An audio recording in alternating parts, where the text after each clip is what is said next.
tadi. Baik. Konflik Israel-Palestin bagaikan tiada titik noktah.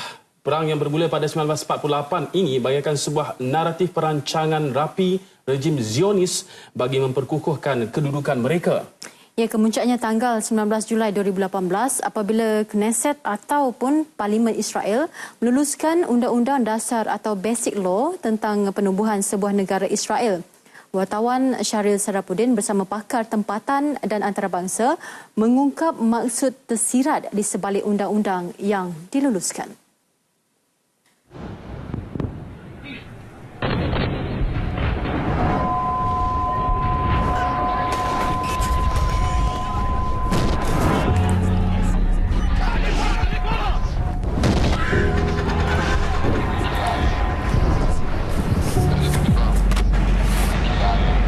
Inilah antara yang berlaku di sana saban masa sebenarnya. Ia adalah kemuncak kepada kezaliman, diskriminasi. According to this law, they will kick them out. Jewish nation state bercanggah dengan nilai-nilai demokrasi dan hak asasi manusia. Sebelum saya memperincikan Basic Law yang diluluskan di Knesset Israel, kita imbas naratif yang berlaku pada 1948 tentang bagaimana pendudukan Israel di wilayah Palestin.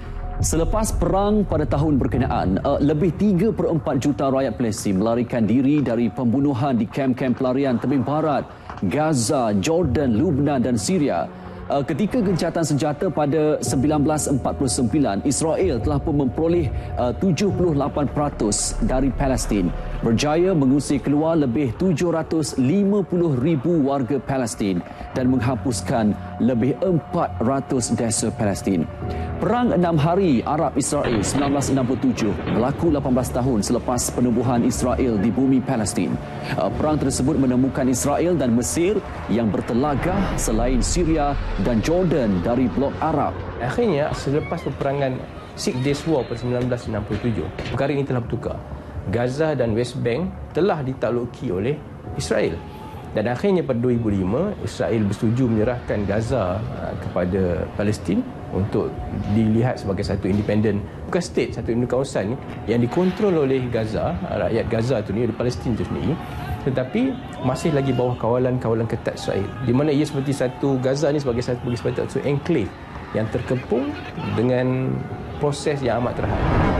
51 tahun selepas perang 1967, 19 Julai 2018 menyaksikan kekhawatiran umat Islam di seluruh dunia akhirnya menjadi kenyataan.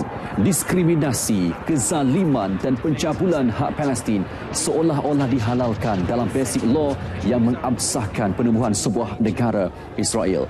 Kalau kita saksikan di Knesset Israel, terdapat 120 kursi parlimen dengan parti utama didukung Benjamin Netanyahu dan keputusannya 62 menyokong, 55 menolak dan 2 ahli berkecuali selain seorang ahli tidak hadir. Ia adalah suatu proses yang secara brutal mengetepikan dan pengusiran akan berlaku selepas daripada adanya settlements, penempatan daripada kalangan Jewish people dalam hal yang membabitkan Basic Law ini kesannya sangat besar dan kesan yang paling utama dia akan delete, menghapuskan Palestin daripada peta dunia.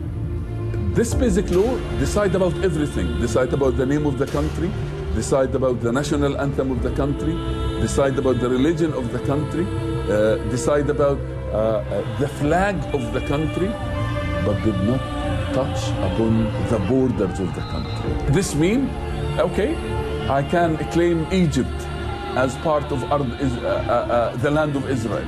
I can claim Damascus. This basic law will have a serious consequences.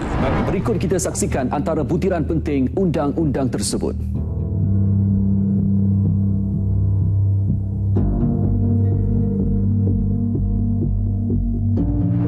Dalam siri kedua, esok kami akan bawakan bagaimana potensi Malaysia sebagai perantara bersama negara besar kuasa Islam yang lain dalam menangani krisis Israel-Palestin.